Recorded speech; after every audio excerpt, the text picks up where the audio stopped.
National Herald case क्या है, जरा आपको यह भी बता दूं।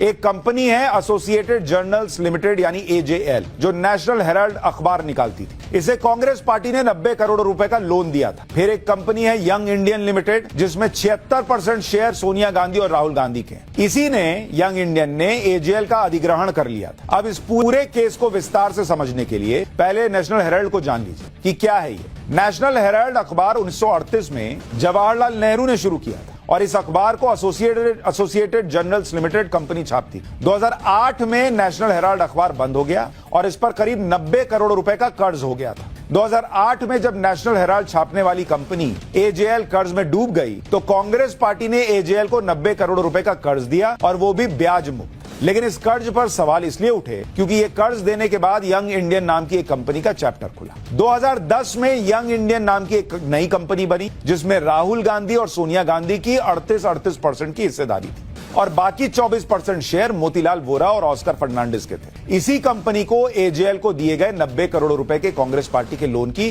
रिकवरी का अधिकार दिया गया। एजेएल जब 90 करोड़ रुपए नहीं चुका पाई तो सिर्फ 50 लाख रुपए देकर 90 करोड़ रुपए नहीं चुका पाई तो सिर्फ 50 लाख रुपए देकर यंग इंडिया ने एजेएल को खरीद लिया। इसी से सोनिया गांधी और राहुल गांधी पर आरोप लगे कि उनके मालिकाना हक वाली कंपनी यंग इंडियन ने 50 लाख रुपए में उस एजेएल को खरीद लिया, जिस एजेएल की कुल संपत्ति 2000 करोड़ रुपए के करीब की।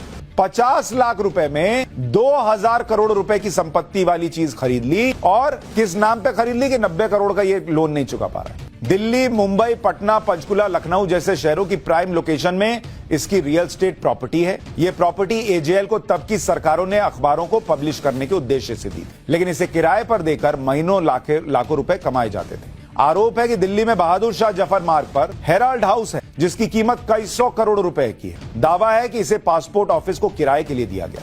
आरोप यह भी है कि 2005 में हरियाणा के पंचकुला में एजेएल को 65 करोड़ रुपए का प्लॉट 59 लाख रुपए में आवंटित कर दिया गया। पंचकुला में आवंटित प्लॉट को गिरवी रखकर लोन लिया गया, जिस लोन से मुंबई के बांद्रा में 9 मंजिला इमारत बनाई गई, जिसे 2020 में ईडी ने अटैच कर दिया। अब एक प्रश्न बड़ा बाय डिफॉल्ट सा लोगों के मन में भी आएगा कि जिस एजेएल के पास इतनी संपत्ति है 2000 करोड़ रुपए की और जो किराए पर देकर इतना पैसा कमा ले रहा है, वो लोन की नहीं चुका पा रहा। इस केस में बड़े सवाल, एजेएल को कांग्रेस ने जो लोन दिया था उसकी रिकवरी का अधिकार यंग इंडियन को क्यों दिया गया, जिसमें राहुल और सोनिया गांधी की 76% हिस्सेदारी थी। कांग्रेस भी वही चला रहे, यंग इंडियन भी वही चला रहे। अच्छा, लोन अगर वसूलना है कांग्रेस पार्टी ने दिया तो कांग्रेस पार्टी वसूलती, यंग इंडियन से क्यों बोला कि भैया तुम वसूल लो? क्यों एजेएल ने लोन अदायगी के लिए अपनी संपत्तियों के किसी हिस्से का इस्तेमाल नहीं किया? 2000 करोड़ रुपए की कंपनी है, 90 करोड़ रुपए का कर्ज है। किसी भी शहर में एक प्रॉपर्टी बेच देती, वो कर्ज चुक जाता, लेकिन वो कंपनी 50 लाख में बिकने को तैयार हो गई। कैसा हिसाब है भाई? प्रश्न लोग पूछ रहे हैं। क्या ये हितों के टकराव का मामला नहीं है, क्योंकि जो लोग कांग्रेस को चला रहे थे वही यंग इंडियन में भी हिस्सेदार थे? जन प्रतिनिधित्व कानून 1950 के मुताबिक कोई राजनीतिक पार्टी लोन नहीं दे सकती, तो कांग्रेस पार्टी ने किस हिसाब से लोन दे दिया था 90 करोड़ रुपए?